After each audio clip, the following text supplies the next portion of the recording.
Miguel had been driving taxi in Mexico City for 19 years, and in that time he had learned one rule above all others. Never pick up a passenger on the road to Xochimilco after midnight. Every driver knew it. The old ones taught it to the new ones. Not as superstition but as professional advice. The same way you tell someone to avoid the highway during rush hour. Miguel followed the rule for 18 years and 11 months. Then his daughter got sick. Miguel drove more hours. The doctors at the children's hospital said it was a blood condition, something with a long name that Miguel couldn't pronounce. The treatment was expensive. The insurance covered a fraction, so Miguel drove more hours. He took the night shift. He drove past midnight, past 1 in the morning, past 2. He drove until his eyes burned and his back ached, and the city emptied out around him like water draining from a basin. He avoided the Xochimilco road. He always took the alternate route through Talpan, even if it meant fewer fares, until the night he couldn't. It was a Tuesday in November, raining. Not hard, just a fine mist that turned the streetlights into halos and made the asphalt shine like black glass. There was a detour on Tlalpan. Construction. The police had blocked both lanes and were redirecting traffic south toward the old canal road. Miguel sat at the barricade for 10 minutes, wipers dragging across the windshield, deciding whether to turn around and go home or take the long way through Xochimilco. He thought about Lucia in her hospital bed, the way she smiled when he brought her drawings from school. He put the car in gear and turned south. The canal road runs along what used to be the old waterways, the ones the Aztecs built before the Spanish came. Most of them are paved over now, but you can still see where the water used to flow. The ground is soft, the trees lean inward. At 12:40 in the morning, Miguel saw her. She was standing at the edge of the road where the pavement meets the embankment. A woman in a white dress, long and loose, the kind that touches the ground. Her hair was black and wet, hanging over her face like a curtain. She had her arm raised. She was flagging him down. Miguel's first instinct was to keep driving. His hands tightened on the wheel. His foot pressed the gas. He looked straight ahead and told himself she wasn't real, that the rain and the hour were playing tricks on his tired eyes. But she was crying. He could hear it through the closed windows. A sound like someone trying to breathe through water. He stopped the car. She opened the back door and sat down. The seat didn't make a sound. No weight, no shift of spring. Miguel looked in the rear view mirror and saw her sitting perfectly still, hands folded in her lap, head bowed. Her dress was dry. In the middle of the rain, her dress was completely dry. Where to Zamora? The cemetery. The one by the river. Miguel knew the cemetery. Everyone in Xochimilco knew it. At the end of a dirt road where the canal water pools in shallow marshes. It had been closed for burial since 1962. The gates were rusted shut. He drove. The rain got heavier. The wipers could keep up. In the mirror, the woman hadn't moved. She sat with her head bowed, and from beneath the curtain of her hair, Miguel could see her mouth moving, praying, maybe, or counting. The air in the car changed. It got cold. Not the kind of cold that comes from rain or open windows. A cold that settled in his bones, like something had reached inside him and wrapped its fingers around his spine. They reached the cemetery at 1:15. The dirt road was flooded. Miguel stopped the car 50 meters from the gate. "We're here, Señora." She didn't move. Miguel turned around. The back seat was empty. The door was still closed. The seatbelt was still buckled. But on the seat, where she had been sitting, there was a wet handprint, small, the size of a child's hand, and next to it, a single white flower, a senpacen child, a marigold, the flower of the dead. Miguel drove home without stopping. He didn't look in the mirror again. When he got home, he scrubbed the back seat with bleach and vinegar until the fabric was raw. The handprint didn't come out. The next day, he took the taxi to the mechanic. The mechanic looked at the back seat and asked Miguel if he'd been driving through flooded areas. The seat was soaked through. Water damage, he said. The whole thing would need to be replaced. Miguel asked him what kind of water. The mechanic touched the fabric and rubbed it between his fingers. He frowned. He said it smelled like river water, old river water, the kind that sits still for a long time. Miguel never drove the Xochimilco road again. He sold the taxi 6 months later when Lucia got better.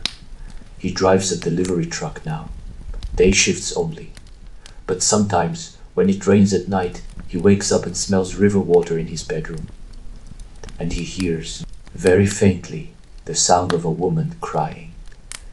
He never opens his eyes. He knows that if he does, she will be standing at the foot of his bed, and this time she will not be asking for a ride.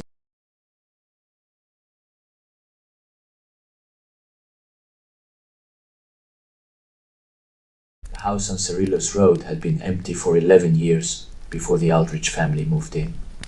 The realtor called it a fixer. Upper with character, adobe walls, vigas across the ceiling, a courtyard with a dead cottonwood tree.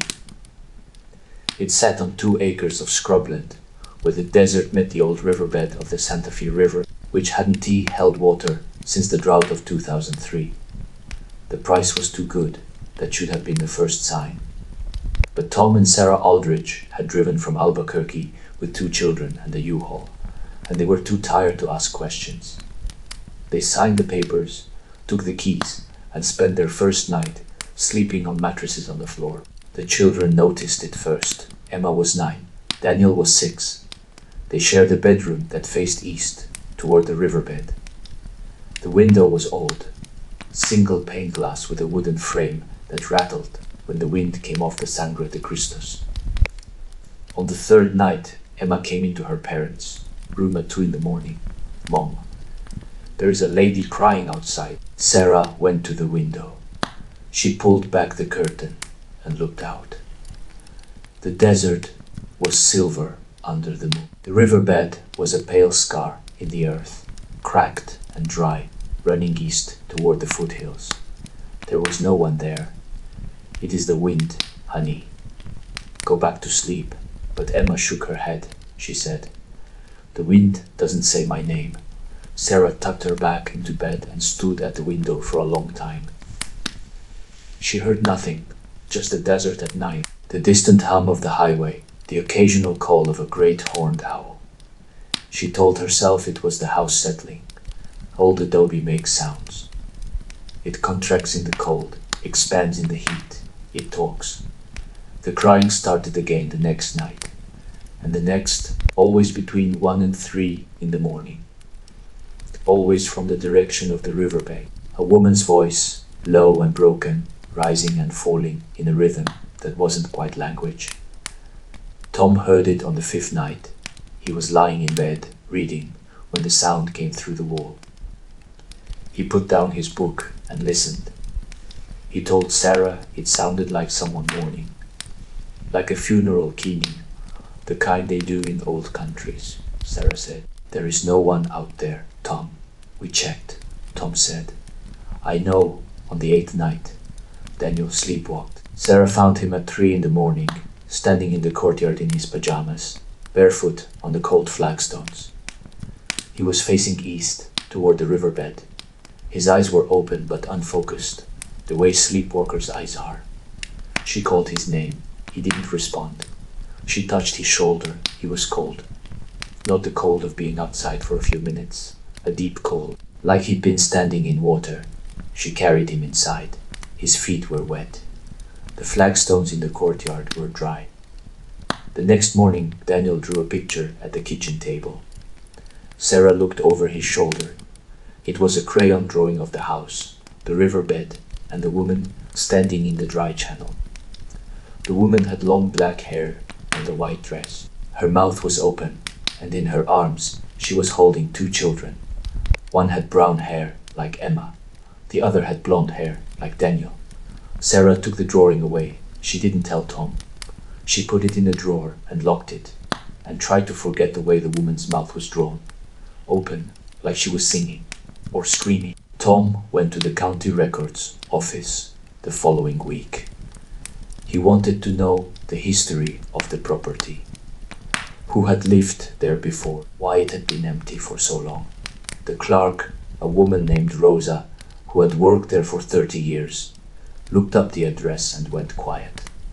She told him the house was built in 1947 by a man named Esteban Montoya. Esteban had a wife, Dolores, and 2 children. In 1951, the river flooded during the spring melt. Esteban was at work. Dolores was home with the children. The flood took the east wall of the house. By the time Esteban got home, the water had receded. He found Dolores in the riverbed, a quarter-mile downstream. She was holding one child. The other was never found. Esteban sold the house and left New Mexico. Every family that lived there after reported the same thing, crying at night from the riverbed. Most left within a year. The last tenants moved out in 2015. Rosa looked at Tom over her glasses and said, "The river is dry now, but she still looks for them. She will always look for them." The Aldrich family moved out in March. They left the furniture. They left the curtains and the rugs and the television mounted on the wall. They took the children and their clothes and drove to Albuquerque and never went back.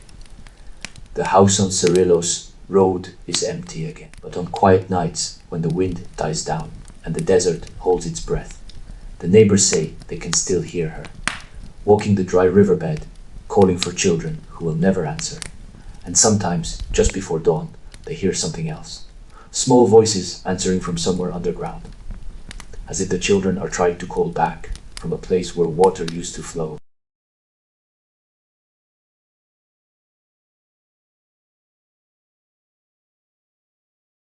The Magdalena River runs for 900 miles through the heart of Colombia, and it has swallowed more people than anyone has ever counted. Raphael knew this. He had fished the Magdalena since he was 12 years old, following his father and his grandfather before him. He knew which bends had undertow. He knew where the current pulled sideways toward the rocks. He knew that the river was patient and that it did not forgive mistakes. He did not know that the river remembered. His wife, Carmen, had drowned in the Magdalena 8 months earlier. It happened on a Sunday. They had gone to the riverbank to wash clothes, the way they always did. Carmen was standing on a flat rock, scrubbing a shirt against the washboard. The rock was dry, the sun was out, then she was gone. One moment she was there, kneeling on the stone, and the next there was only the shirt floating downstream, spinning slowly in the current like a white flag. Raphael dove in. He searched for 2 hours. The fishermen from the neighboring village came with poles and nets. They found nothing. The Magdalena had taken her the way it takes everything. Completely, without negotiation. They never recovered the body. Raphael stopped fishing for 3 months. He sat in his house in Honda, a small town where the river widens and the heat sits on you like a weight. He drank aguardiente and stared at the wall where Carmen had hung a painting of the Virgin of Carmen, patroness of fishermen. His cousin Mateo convinced him to go back to the water. "A man who doesn't work doesn't eat," Mateo said, "and the fisherman who stays on land too long starts to hear things." Raphael went back. The first week was hard. Every time he looked at the water, he saw Carmen's hand reaching up from the surface. Every time the boat rocked, he felt her weight shifting beside him. But slowly, the river became just a river again. It started on a night in August. Raphael was fishing alone, a mile upstream from Honda, near a bend the locals call El Remolino, the whirlpool. The current there moves in circles, and the water is darker than anywhere else on the river. He had his lines out and was sitting in the stern, smoking, when he heard it. Raphael, his name, spoken from the water, not shouted, not whispered, spoken at the exact volume of someone sitting across from you at the table. Clear, calm, familiar, Carmen's voice, He dropped his cigarette. He stood up so fast, the boat lurched. He looked at the water on both sides, and saw nothing but the slow movement of the current and the reflection of the moon broken into pieces on the surface. He told himself it was grief. The mind plays tricks. The brain searches for patterns, for voices, for the faces of people it has lost. It is a survival mechanism. It means nothing. He motored back to shore and didn't fish that spot again for a week. But the voice came back. Every time he was on the water after midnight, he heard it. Always his name, always from below. Then it started saying more. Come here, my love. Come down. It is warm. The children are here. I'm not alone anymore. Raphael plugged his ears with wax. He fished during the day only. He avoided El Remolino. But the voice found him anyway, in places where the river shouldn't be able to carry sound. Under his bed at night, in the shower, in the silence between heartbeats. In September, he went to see Dulfoya Esperanza, a curandera, who lived on the hill above Honda. She was older than anyone could remember, and the townspeople went to her when medicine failed and prayer wasn't enough. She listened to his story without interrupting. When he finished, she was quiet for a long time. Then she asked him one question. Did you see her face in the water? Raphael said no. Du said no. Dua Esperanza closed her eyes. She said, then it is not her. The river takes the body, but it also takes the voice. What you hear is the river wearing her voice like a mask. It wants you to come to it. It is hungry, Raphael. The Magdalena is always hungry. She gave him a bundle of herbs and a prayer to say before he went on the water. She told him to pour a gadianti into the river as an offering and to never, under any circumstances, look at the surface of the water after midnight. Raphael followed the instructions. For 2 weeks, the voice stopped. Then, on the night of October 12th, Raphael woke up at midnight and found himself standing on the riverbank. He didn't remember walking there. He was barefoot.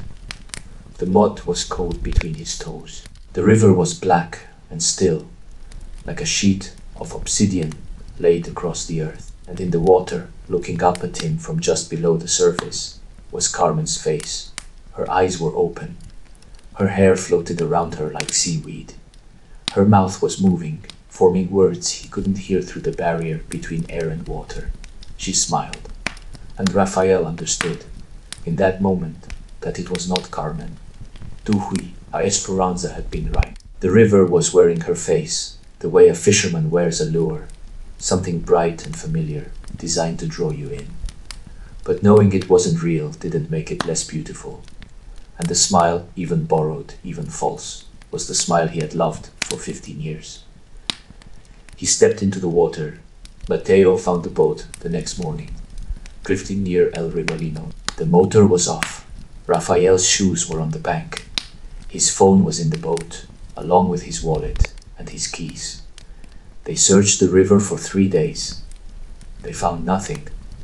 Dufia Esperanza came down from the hill and stood at the bank for a long time. Then she poured a bottle of aguardiente into the water and said a prayer that no one else could hear. When they asked her what happened to Raphael, she said only this: the river does not take. It receives, and what it receives, it keeps forever, just below the surface, where the living cannot follow, and the dead cannot leave.